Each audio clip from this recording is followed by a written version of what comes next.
Welcome to our eighth topic for macroeconomics, unemployment. Today we'll talk a little bit about how unemployment rates are calculated. We'll look at patterns of unemployment and what might cause unemployment to change in the short term or in the long term.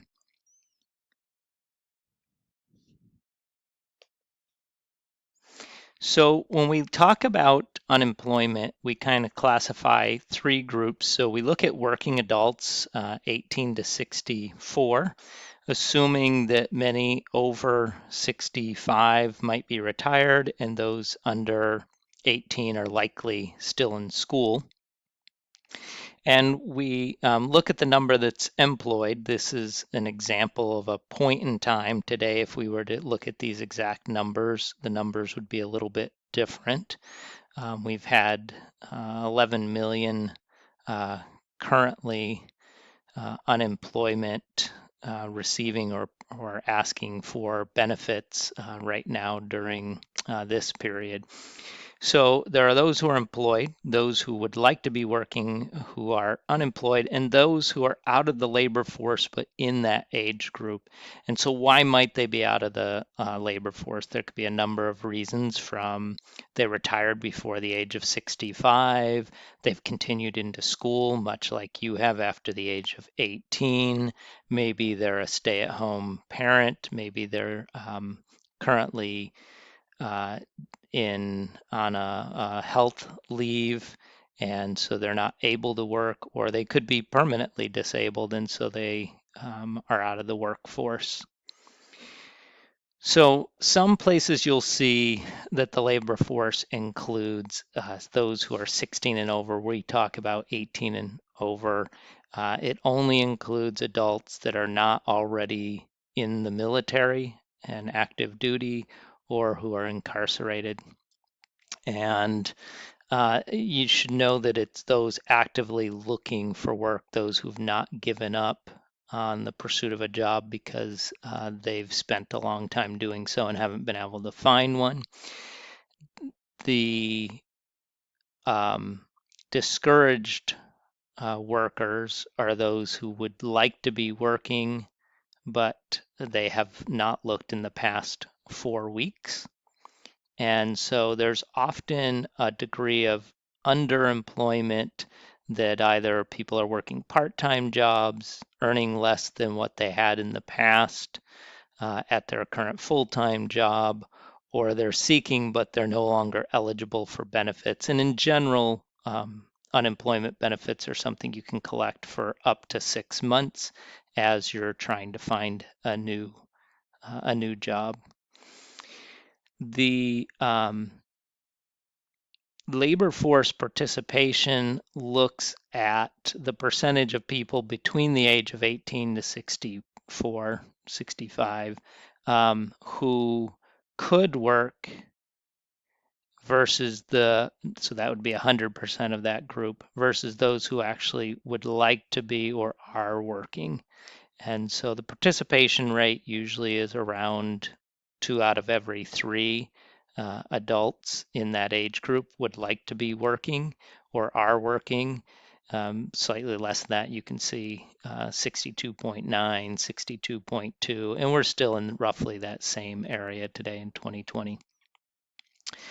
Unemployment numbers in the United States are calculated by the Bureau of Labor Statistics. They're released each first Friday of the month, and so that's a big deal in the business news. And today, in October of 2020, the unemployment rate stands at around 9 to 10%, quite high actually. So when you look at this chart, if I were to continue the graph out, what I would say is we would keep coming 2017, 18, and then by 2019, because of COVID, and into 2020, we're seeing this spike that has us up around here.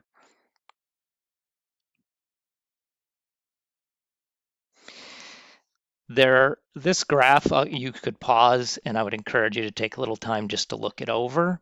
One of the things that you should note when you look at this is that it gives us a little picture into what might be a justice issue, some of the issues around employment.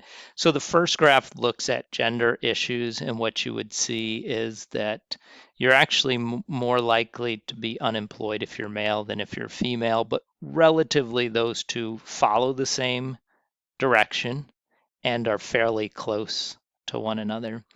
As you move to the next slide on the right, on the top there, you'll note that that breaks it down by age, and you're much less likely to be unemployed as you get older. And some of that is just that the younger you are, the less experience you have, the less jobs maybe that are open to you, the more fundamental and low pay those jobs tend to be. So they're not as attractive. And you can see that kind of follows the natural reality of gaining experience and competence over time. But it does show that it's harder on the younger adults when we have high unemployment like we do now. And then the bottom graph looks at a broad breakdown of race.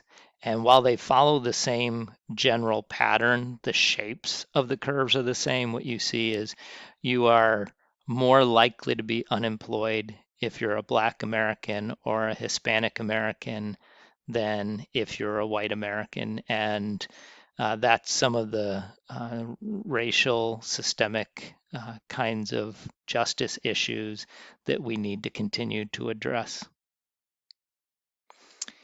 So when we talk about reasons for being people being unemployed, here's again an example from a point in time. These categories would still work, although the percentages might shift at any moment in time. It could be I'm out of work because I'm just starting. I'm a new graduate of high school. I'm a new graduate of a bachelor's degree. I'm looking for my first job. It takes a little while to get that. So that explains about 11% of those who are unemployed. 30% are reentrants, people who've been out of work for a season. Maybe they went through a period where they were caring for children or caring for elderly parents who were declining in their health, but they've been out of the workforce for a period of time and now they're looking to come back. And that's one of the largest shares at just over 30%. There's those who have left their jobs because they are not liking the place they're working at. They're not feeling well treated where they're at. They're not feeling well respected or using their skills and experience. And they're looking for a better option, but they haven't gotten that option yet. They've chosen to leave one position before they secured another. Not my recommendation, but I mean, in a rough situation, I can completely understand that. And then there's temporary job losers who might have been laid off, or you might have heard the term furloughed, quite a bit used during this pandemic.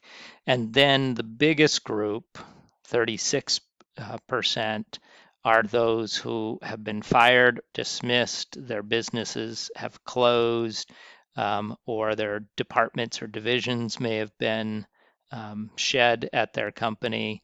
And so that's was not intended, and those folks will have a little bit more challenge finding their next job as they respond or bounce back from that job loss. When we talk about unemployment, we can have it on a supply and demand curve. And what we understand, and if you look through this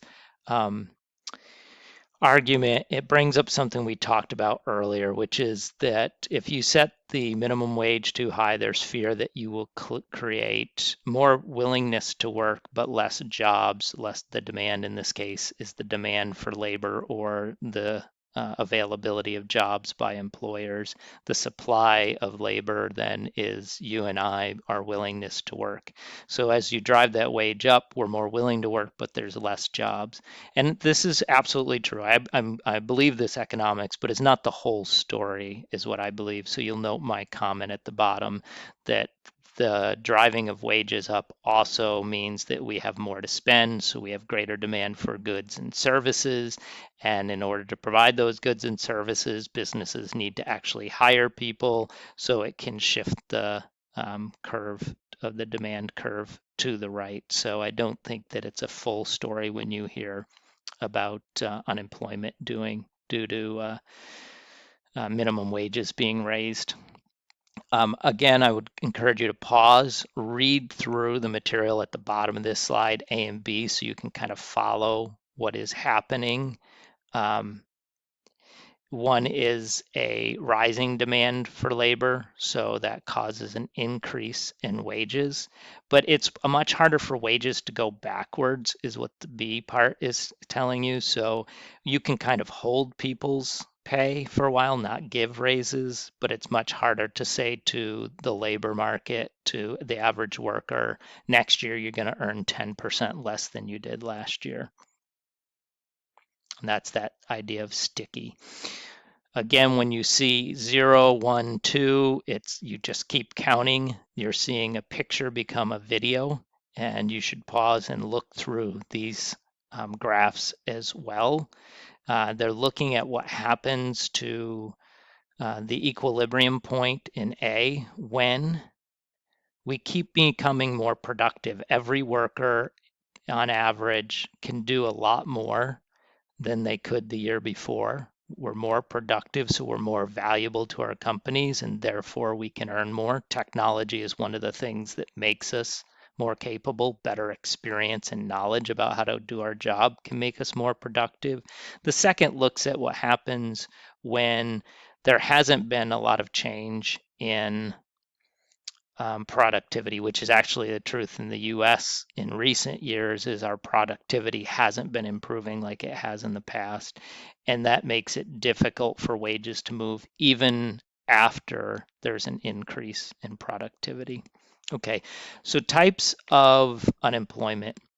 There's a type of unemployment called frictional, and we think of this as good. It's by the choice of the workers, because you voluntarily have left your job, you're looking for a first job, and it's fairly easy to find a new job. So you're voluntarily leaving one position or one stage of life and entering the market, and it's fairly easy to do so.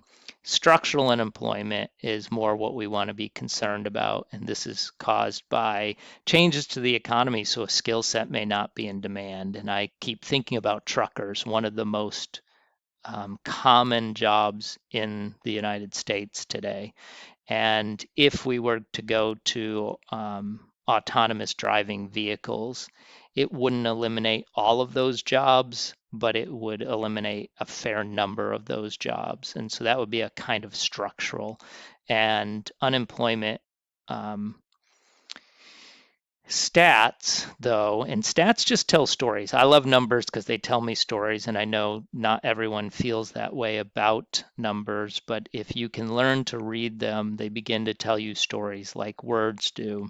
And when we look at unemployment rates, we have to keep in mind that that is a benefit that's only available for 6 months. So if we get into a difficult economic situation like we did in 2008, 2009, like some are predicting for 2021, then you can have people that have gone through that 6 months, they're still unemployed, they're no longer on the stats because they don't get unemployment benefits, but they would still like to work.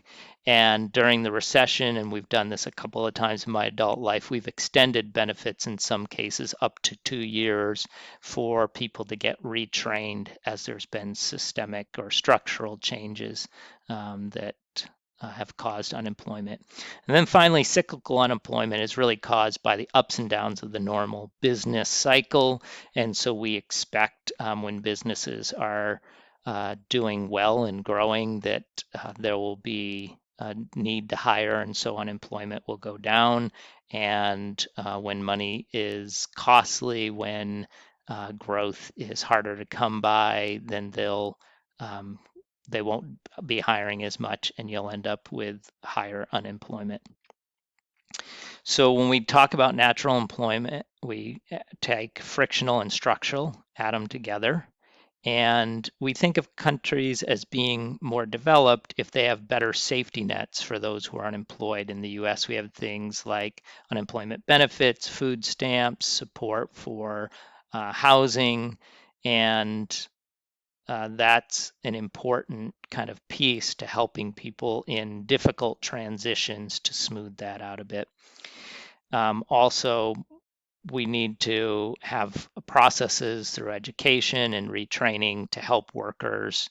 And the government spends quite a bit on this, both at the college level, community college, and college in general, as well as retraining programs to help the unemployed get retooled for new needs in the job market. And a goal for us is not 100% of people employed all the time. The goal of frictional and structural added together, we consider about 4.5% really healthy. So pre-COVID, we were at 3.5, really low. Now we're at about 9, which is fairly high.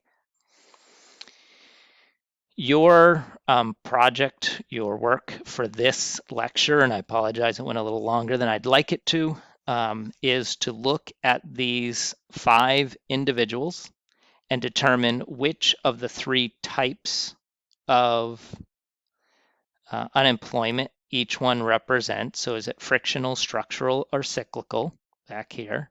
And then just to answer this question, should the government guarantee a job to anyone who wanted one yet could not find one? Should they be the employer of last resort? And if you say yes, then you need to respond to what would be the biggest benefit to the country of doing that. If you think no, they shouldn't, then what would be the biggest drawback if they were to put that policy in place? Why is that a bad idea? So you'll answer only one of those. If you say yes, you answer the if yes question. If you say no, you answer the if no question. Thanks for listening, and I will be back with our next lecture soon.